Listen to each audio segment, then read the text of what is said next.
This is a major warning for our food supply, all right? The USDA and the federal government are trying to pass these new rules. There's only a few days left, all right? It's the 24th today, Saturday.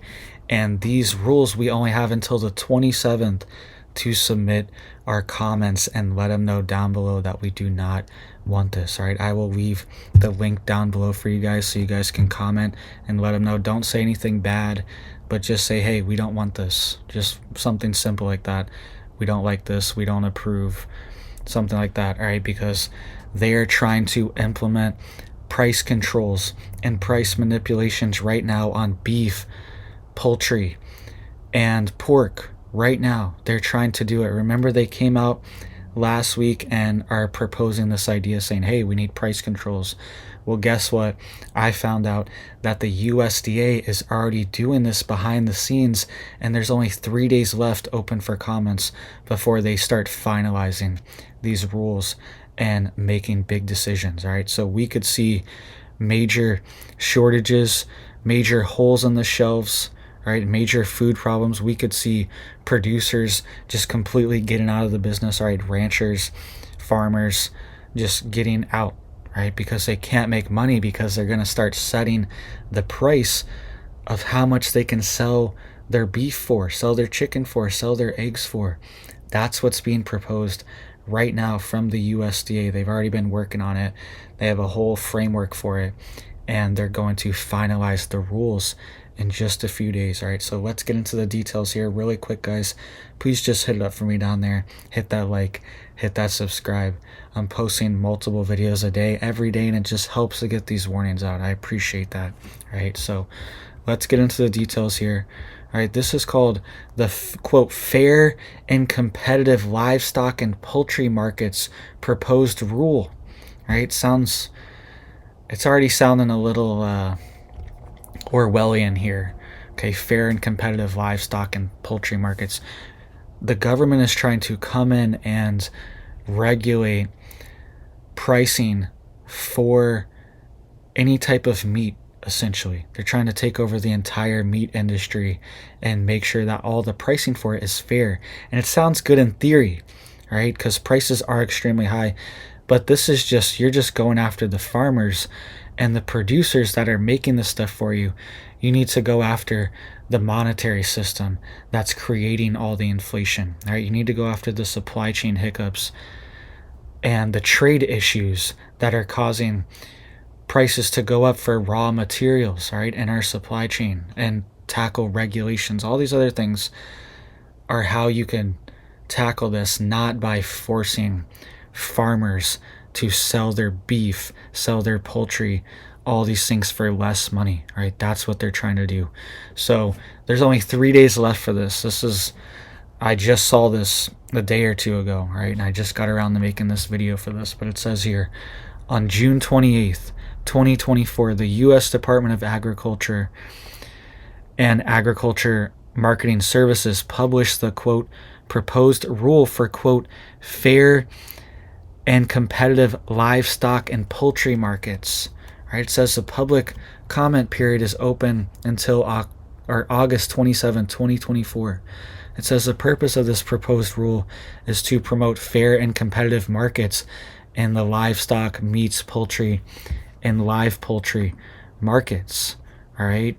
That is what they're saying here that this is for.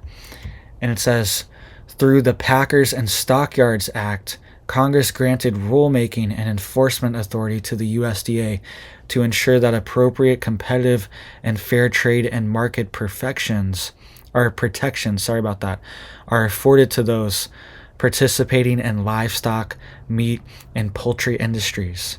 It says, with this proposed rule, the USDA defines unfair practices as conduct that harms market participants and conduct that harms the market. All right, very, very vague here.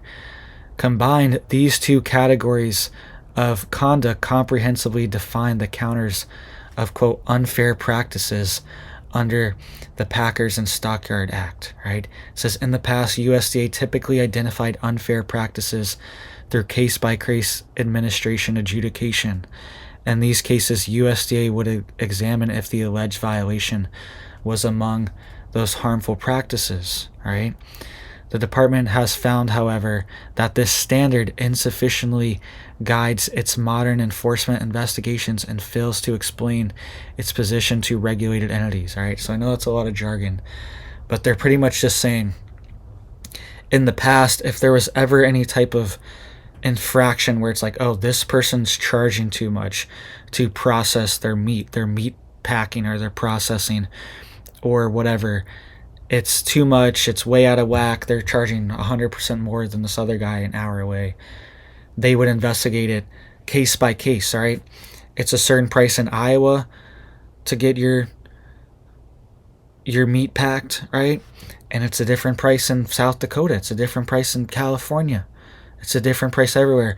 But they're trying to come in and say they would used to investigate it individually. Now they're doing a nationwide standard, right? Nationwide standard, and they want to regulate pricing for these certain things, right, that are happening in the background for our farming supply chain, right? All this processing, all the meat, how it gets to your shelf on Walmart in the package, right? Somebody had to do a lot of work, a lot of processing, a lot of packaging, moving meat around to get it there, right? And they're trying to regulate all that stuff in the background and set rules for how much people can charge for these services, right? And it's a market funded thing. So we could see people start getting out of the industry, right? If a business can't make money, they're just going to get out. If a rancher can't make money, then they're just going to get out. They're just going to sell their land. I actually know a rancher personally, right, that had over 50,000 acres. 50,000. And in the past few years, they've been selling off land and they've been not renewing their contracts. Some of it was like BLM land contracted with the government. Some of it was their land personally, right, that they just inherited for years, for decades, right, generations. And they're getting out of the business too. 50,000 acres, and they're still getting out of the business. They're saying it's too much regulation, too much red tape, too hard to make money. They're trying to like have grass-fed beef operation here, and people are just getting out, right? They're not going to deal with these regulations and these price controls.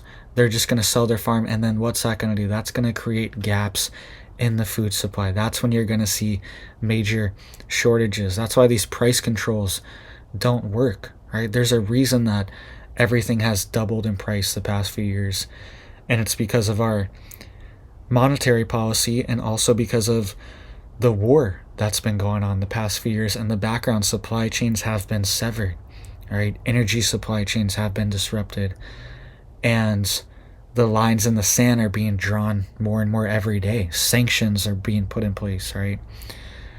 That's part of the reason we've seen this inflation on top of all the money spending as well, right? So those things, that's the root cause. Those are the things that need to be fixed before we start telling farmers and packers how much they can charge for their services, right? They know the market. They know what people will pay. These things do need to come down in price, right? We are at all-time highs, but this isn't the way to do it, right? And the way to do it, honestly, in 2024 is just to be supporting local farmers, local ranchers, local people at the farmers market that you know are legit, right? I did that for years with my wife before we had kids, right? I have 3 kids now. We did farmers markets for years, and we were just on a small little plot, right? Just selling tomatoes and vegetables and peppers and lettuce to people, right? Support these people. They're the ones that are going to keep us going if we see disruptions like this. And start growing your own food as well too, right? We got more eggs than we know what to do with. We got chickens. We got gardens. We got all this stuff going on our homestead too, in case we see any disruptions, any hiccups in the supply chain. Egg prices are already way up right now from all this bird business going on, right? They've slaughtered 100 million chickens this year alone, right? From this bird cough, this cow flu is going around, right? Shutting down dairy farms, shutting down egg farms all over the country, right? States of emergency have been declared in Colorado. They're still dealing with this right now from that, right? And this is all affecting our food supply, major hits to it, right? So make sure you guys are getting ready, getting prepped, getting stocked up. We could see hiccups and disruption in the supply chain, especially the meat supply chain, right? Beef and chicken and pork are going to be most heavily affected from these rules and regulations, and there's only 3 days left for comment on this.